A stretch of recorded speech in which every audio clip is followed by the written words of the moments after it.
ओम शांति। आपका प्रश्न है, मालिकपन की स्मृति में कैसे रहे, शक्तियों को ऑर्डर कैसे करे।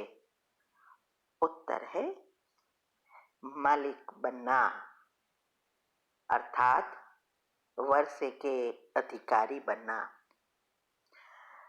इसके लिए स्मृति, क्योंकि मालिक बनने के लिए हमारी स्मृतियाँ बदलनी ज़रूरी है। अभी जो हमारी स्मृति हो गई है वो व्यर्थ नेगेटिव से इतनी सारी स्मृतियाँ हो गई है, उसको हमें बदलना है। तो स्मृति बनानी है कि हम भगवान के वर्षे के अधिकारी वारिस है। अभी स्मृति कैसे चेंज कर सकते? देखो, साइंस अनुसार मैंने हेल्थ एंड माइंड के टॉपिक में वेबिनार में बहुत सारे टॉपिक रखे हैं, उसमें आप जाना और समझना कि हमारा मन टीम द्वारा काम करता है। टी माना थॉट्स, ई माना इमोशंस, ए माना एटीट्यूड, एम माना मेमोरी। तो जैसे विचार वैसे ही भावनाएं उत्पन्न होती है, जैसी भावना वैसी ही वृत्तियां बनती है, और जैसी वृत्ति वैसी स्मृति बनती है, और स्मृति जो बनती है उसमें से विचारों की उत्पत्ति होती रहती है। तो उसके वाइब्रेशंस के लेयर्स बनते रहते हैं। अभी हमें दो काम करना है ना, एक तो मालिक पर बनना है, उसके लिए चाहिए क्या? शक्तियाँ।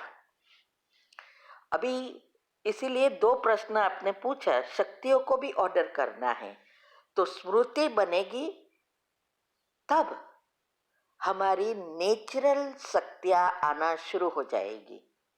इसीलिए मैंने बताया कि ये जो मैंने योग की विधि बताई है वो विधि फॉलो करनी है।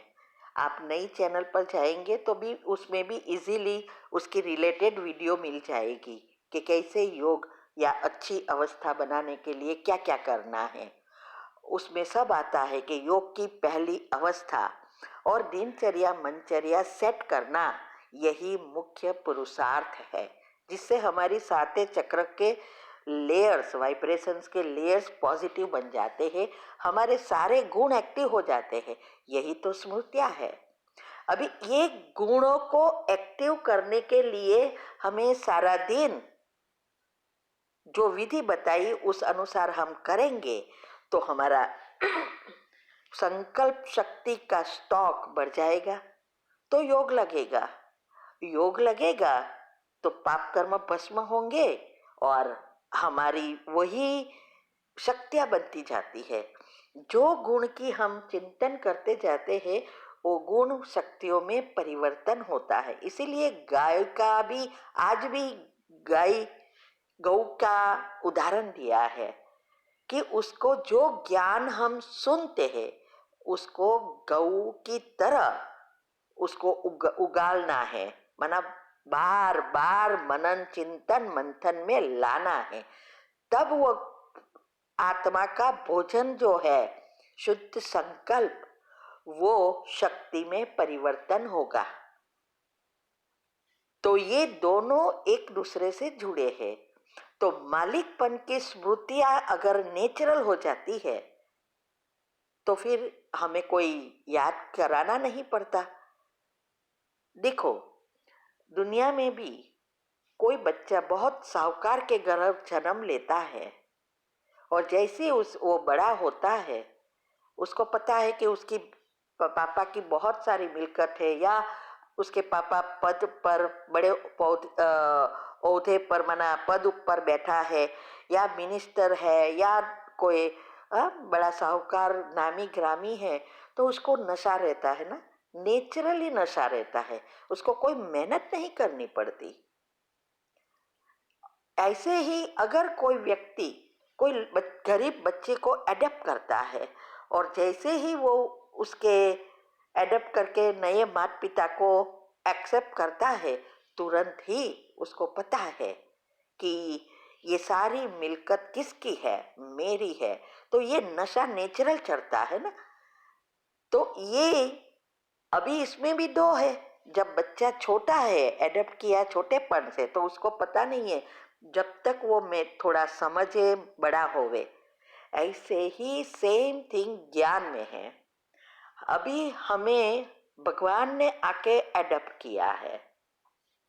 हमें अभी पता है कि भगवान कौन है, भगवान की क्या, भगवान का वर्षा क्या है, और उस वर्षे को कैसे प्राप्त करना है, वो भी विधि बताई। तो हमें ये जो स्मृतियां हैं, अभी दुनियावी चीजों से जितना डिटेच, उतनी हमारी इस ज्ञान में आगे बढ़ सकते हैं ना। तो ये ज्ञान का चिंतन करेंगे, मनन चिंतन मंथन करते जाएंगे, नेचुरली स्मृतियां बनेगी। तो श्रुति बनेगी तो ज्ञान बुद्धि में होगा, बुद्धि शुद्ध पवित्र बनेगी, नेचुरली हमें नशा चढ़ेगा। इसको कहते हैं ईश्वरीय नशा। और जब नशा चढ़ता है वो नेचुरली दिखाई देता है, मालिकपन का नशा कि मैं कौन, भगवान की संतान, देवी कुल की महान आत्मा, देवात्मा हूं, ये नशा है। तो ये नशा चढ़ने के लिए ही ये विद्या है।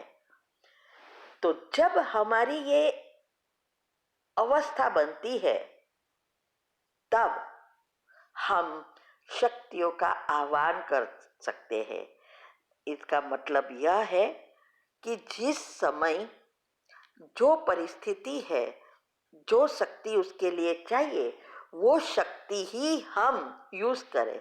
समाना है तो समय, परखने की शक्ति जरूरत है तो हमें परखना आना चाहिए, निर्णय करने की शक्ति चाहिए तो निर्णय करना आना चाहिए, सहन करना है तो वहां सहन करना ऑटोमेटिक आ जाता है। फिर उसके लिए मेहनत नहीं करनी पड़ती। लेकिन ये कब होगा? जब मन के विचारों पर पूरा कंट्रोल, पांचे इंद्रिया वश में। इसको ही हम कहते हैं कि अज्ञारस करो। अज्ञारस का अर्थ क्या है? 5 ज्ञानेंद्रिया, 5 कर्मेंद्रिया और एक मन। ये अज्ञार जो रस है, उस रस को वश करना। और इसकी ही विधि में बता रही हूँ, जो हमने गृहस्थ में रह के ये सब किया है और यहाँ तक पहुँचाया बाबा ने। तो ये साथ साथ 7 पत्ते का बिल्ली पत्र भी, ये सारी बातें मैंने यूट्यूब पर रखी है, आप उसको समझो और रोज का रोज करना है। ब्रह्मा बाबा ने तो एक झटके सब कुछ दे दिया, फिर पुरुषार्थ किया। लेकिन हम तो रोज ऐसा नहीं कर सकते, करना हो चाहते तो भी नहीं हो सकता, क्योंकि हमारे हाथ में कुछ है नहीं। इसीलिए ये जो संपूर्ण पवित्रता की परिभाषा बताई है बाबा ने, वो समझो। खास करके बहनें क्या कर रही है? पवित्रता अर्थात बस ब्रह्मचर्य। लेकिन याद रहे, ब्रह्मचर्य पवित्रता नहीं है। पहला माँ पहली धारणा चाहिए, व्यर्थ संकल्पों में पवित्रता, मना उसको समाप्त कर पॉजिटिव बनाना, ये है पवित्रता। अगर ये हो गया तो पिछले 7 पत्तों का नेचुरली हो जाएगा और पवित्र भी बन जाएंगे, ब्रह्मचर्य भी आ जाएगा और स्वप्न शुद्ध पवित्र बन जाएंगे। ये है विधि। तो बातों को समझना है। कितने सारे प्रश्न आ रहे हैं, कितना मार खाते हैं, सेंटर पे जाना बंद कर देते हैं, किसी को तो कितना हैरान करते हैं, नर्क से भी खराब जिंदगी बना दी है। और आप कहो तो भी कोई सुनते नहीं है, क्योंकि मोह है, बच्चे है, बच्चे को पकड़ के रखा है। छोड़ो, उसको अक्ल आने दो, सिखाना है सबको। तो ये पवित्रता और मुख से बोलना नहीं है, सभी धारणाएं जितनी हमारे से हो सके उतनी खुद को करनी है। और ये सारी विधि मैंने बताई है, 18 वीडियो आ रही है तीव्र पुरुषार्थ ग्रुप में। और उसको कैसे बाबा मदद करे वो तो यूट्यूब पर ही रखा है। इसमें ये वीडियो में मैंने एक धारणा का बताया है कि कैसे हम युक्ति युक्त योग युक्त करके आगे बढ़े। अगर हम पक्का योग में हो जाएंगे तो ऑटोमेटिक योग द्वारा सकाश देकर हमारी कर्मेंद्रिया शीतल हो जाएगी तो उनकी भी शीतल हो जाएगी सामने वाले, और हम संपूर्ण पहुंच जाएंगे। पवित्रता को लेकर बैठ जाएंगे तो वहां स्टॉप हो जाएगा। इसीलिए इस बातों को समझना है। तो हमें पहले स्वराज्य अधिकारी, स्व माना आत्मा, आत्मा के हाथ में सारा शरीर का राज्य हाथ आएगा तो हम विश्व राज्य अधिकारी बनेंगे। तो ये हर एक आत्मा का जन्मसिद्ध अधिकार है।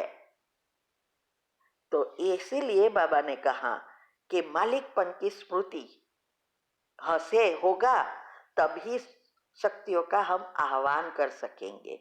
तो विधि अपनाओ, सिद्धि जरूर मिल जाएगी। ठीक है, 8 ग्रुप का रोज करो। ओम शांति।